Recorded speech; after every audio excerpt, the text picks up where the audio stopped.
Good afternoon everyone, আশা করি তোমরা সবাই ভালো আছো। আজকে আমি বানাবো ভেজ ম্যাগি। তো স্যাটারডেতে অনেকেরই ভেজ হয়, তাই আজ আমি ভাবলাম আজকে একটু ভেজ ম্যাগি বানাই।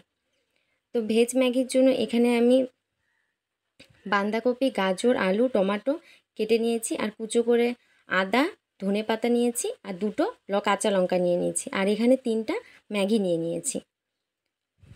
এরপর কড়াইয়ে তেল দিয়ে দিয়েছি, গরম হয়ে এসেছে। এখন আমি প্রথমে আদাটাকে একটু ভেজে নেব।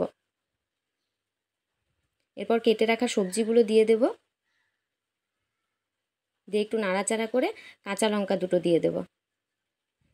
এরপর মাপ মতো লবণ, হলুদ, লঙ্কা গুঁড়ো দিয়ে ভালো করে নাড়াচাড়া করে সবজিটাকে ভেজে নেব। আর এখানে ম্যাগিটা সেদ্ধ করে রেখেছি। সবজিটা ভালো করে ভাজা হয়ে গেছে, এখন সেদ্ধ করা ম্যাগিটা দিয়ে একটু নাড়াচাড়া করে নেব।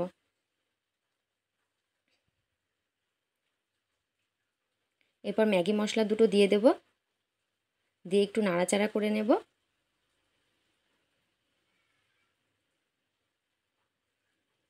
আর এখন কুচো করা ধনেপাতাটা ছিটিয়ে দিলেই ভেজ ম্যাগি রেডি।